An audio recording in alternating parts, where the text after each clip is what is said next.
అధినేత దూకుడు మీద ఉన్నారు. ఆ నియోజకవర్గంలో ఆ నేత మాత్రం సైలెంట్ మోడ్ మెయింటైన్ చేస్తున్నారు. ఎన్నికలు అయిపోయినప్పటి నుంచి నాకేం తెలియదు, నన్నేం అడగద్దు అన్నట్లుగా ఉంటున్నారు. శుతిమెత్తగా హుందాగా బిహేవ్ చేసే ఆ సీనియర్ మోస్ట్ లీడర్ ఏడాదిగా గుమ్మం దాటి బయటకు రావడం లేదు. ఇంకేముంది, ఆయన జంపింగ్కు రెడీ అయ్యారన్న టాక్ బయలుదేరింది. ఈ ప్రచారమే ఆయనకు కోపం తెప్పిస్తోందట. పైగా బారుసిడి పొలిటికల్ ఎంట్రీ కోసం ప్లాన్ చేస్తున్నారట. ఇంతకీ ఎవరా సీనియర్ లీడర్? ఆయన మౌనం వెనుక కారణమేంటి?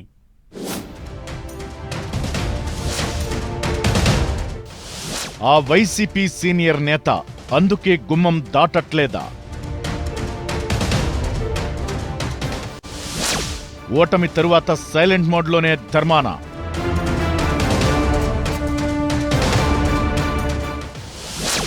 మౌనంగా ఉండటంతో పార్టీ మారుతారని ప్రచారం.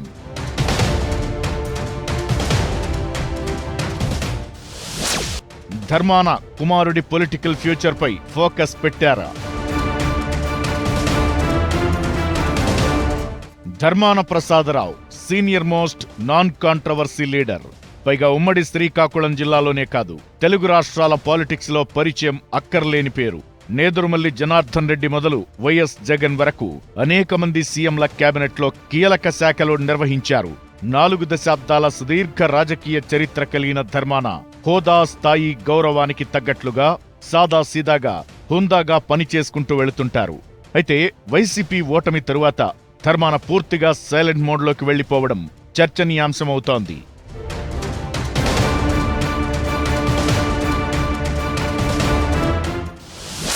ఏడాదిగా పార్టీ కార్యక్రమాల్లో ఎక్కడా ఆయన కనిపించడం లేదు. బయటి జనానికే కాదు, చివరికి వైసీపీ ముఖ్య నాయకులకు కూడా ధర్మాన దర్శన భాగ్యం దక్కడం లేదట.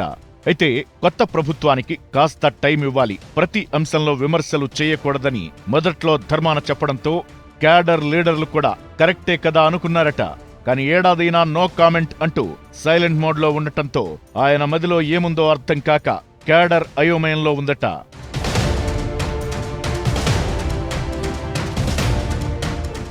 ప్రతిపక్షంలోకి వచ్చాక ఇప్పటి వరకు వైసీపీ అధిష్టానం పిలుపునిచ్చిన ఏ ఒక్క కార్యక్రమంలోనూ పాల్గొనలేదు ధర్మాన. దీంతో క్యాడర్కు రాంగ్ సిగ్నల్స్ వెళ్తున్నాయట. ఎన్నో ఎత్తుపల్లాలు చూసిన నాయకుడు ఇప్పుడిలా ఎందుకున్నారంటూ అటు పొలిటికల్ సర్కిల్స్ లో కూడా చర్చ నడుస్తోందట. ఎన్నికలకు ముందే రాజకీయాలపై ఆసక్తి పోయిందని మాట్లాడడం, ప్రభుత్వం మారి ఏడాది గడిచినా ఎవరికి అందుబాటులో లేకుండా ఏం చేయాలనుకుంటున్నారో చెప్పకుండా ఉండడం క్యాడర్కు నచ్చడం లేదట. ఆయన మౌనం ఇంకెన్నాళ్ళో అసలాయన పార్టీలో ఉంటారో లేదో తెలియడం లేదట. అయితే ధర్మాన ప్రసాదరావు అంటే వయసులో పెద్దవారు, ఏజ్ సహకరించకపోవచ్చు. కనీసం ఆయన కుమారుడు రామ్ మనోహర్ అయినా బయటకు రాకపోవడంతో వాళ్లు జనసేనలోకి వెళతారన్న ప్రచారం ఊపందుకుందట. పైగా ఆ వార్తలను ఖండించకపోవడం చూస్తుంటే ఎక్కడో తేడా కొడుతున్నట్టు అనిపిస్తోందంటున్నాయి శ్రీకాకుళం వైసీపీ శ్రేణులు.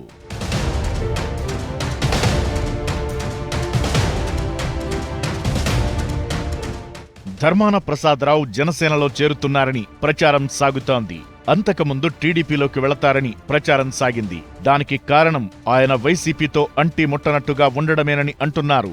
శ్రీకాకుళం అసెంబ్లీ సీటు టీడీపీకి అనుకూలంగా ఉంటూ వస్తోంది. టీడీపీ పుట్టాక 10 సార్లు అసెంబ్లీ ఎన్నికలు జరిగితే అందులో 7 సార్లు టీడీపీయే శ్రీకాకుళం సీటును గెలుచుకుంది. దాంతోపాటు అక్కడ కూటమి బలంగా ఉంది.